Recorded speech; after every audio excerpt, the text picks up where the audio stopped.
Greetings, fellow NGOs and viewers. Welcome to NGO Corner. Do you know the importance of an NGO official email or NGO organizational policies? Your NGO may not be seen as credible if you don't have an official email address, or you don't have organizational policies such as human resource policies, such as accounting policies, such as travel policy, asset management policy, or procurement policies, or many others. This is NGO Corner. We're here. Come and join me, because we're here to strengthen the civic space. You are welcome.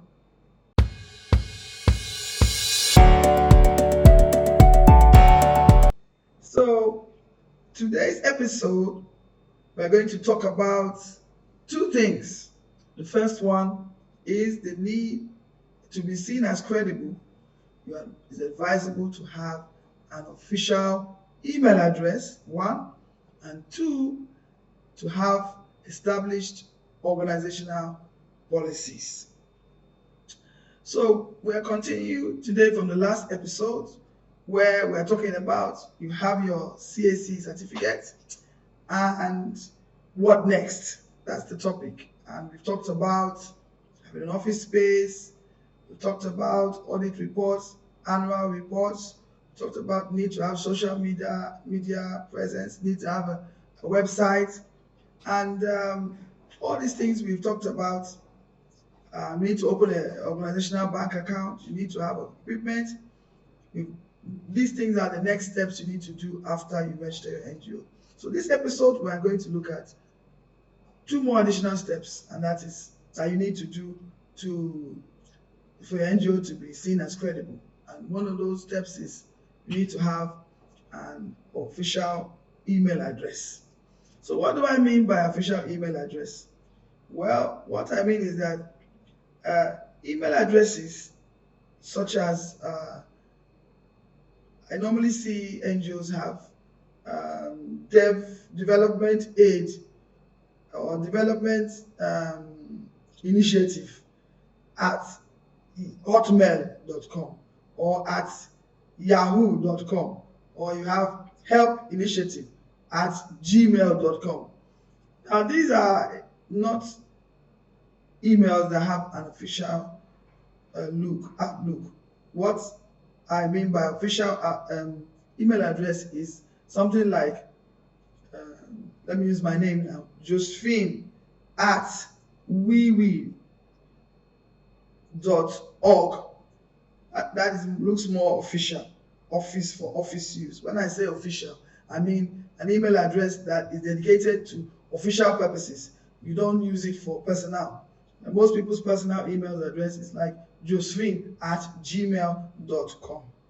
But an official one looks like Josephine at widowsandorphans.com or .org in the case of NGOs, So let me explain to you that emails that from an organization that uses the at Yahoo or at Hotmail or at Gmail, it makes the organization look unprofessional. Look, let me give you an example. You see an email from somebody that says Josephine at widowsandorphans.org. You say, this is an organization that has a organizational domain name to their email address, and this is a purpose email that the purpose of this email is for official use. This looks like a very professional organization. But you have an NGO that's still using Josephine at yahoo.com, Josephine at hotmail.com, Josephine. In fact, some people, their email is Sweet Josephine or Rich Josephine tomorrow. Those kind of nicknames. How people use nicknames as if they are playing. It doesn't look very serious. It doesn't look very professional.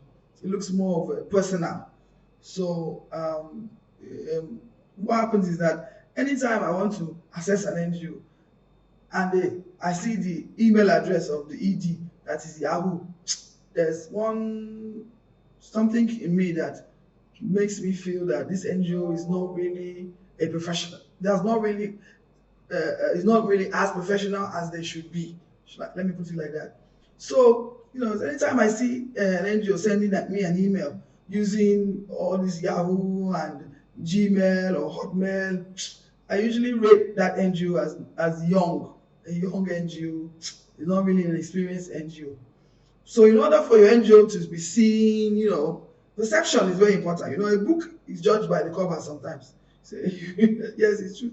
How somebody looks or how somebody appears affects how people perceive a person. Same thing with NGOs. If the first, most people, the first contact with an NGO is their email address, and of a person is the email address. When you see a group of people's emails, you see the person's email address, Josephine@africa.com.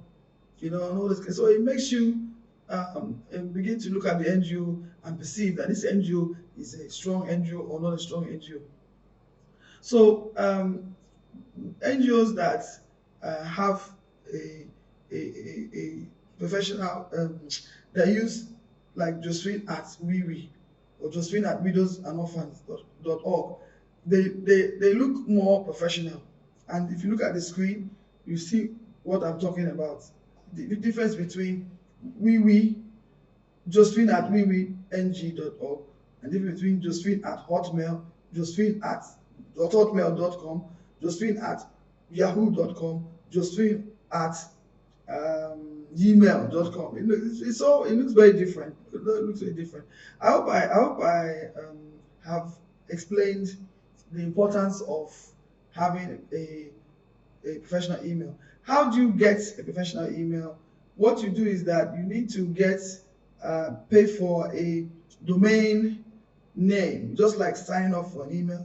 There's a place you can go and pay for an organizational domain name, and that's I think we normally pay around between 30,000 to upwards, and you pay for it for a year. You go online and ask people that know about IT how to register for a domain name. So if your NGO now is Development Initiative, Community Development Initiative, that's CDI, right?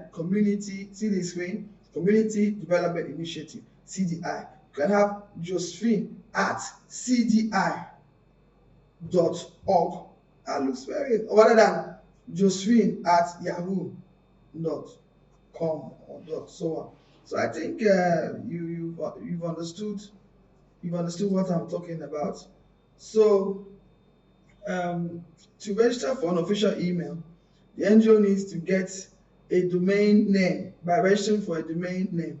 The cost of acquiring a domain name is not too expensive. It's per annum, and you can contact me, you can chat me on the comment or chat section of this video blog, and we can give you some contacts for you to call to inquire about how to register for a domain name. But it's worth it. I mean, if you want to go into setting up an NGO and it's something that you want to do it and be seen as credible, then you need to invest in that perception of being a professional NGO. It all plays, a book is judged by the cover. It all plays into that. So that is for the first part of this episode. The second part of the episode is that you need to be seen as a credible NGO. You need to have established policies. A lot of NGOs just set up, they don't have any policies, or they go and copy and paste the exact same policies from another NGO that is bigger, and those policies don't fit the context of that NGO. That's what usually happens.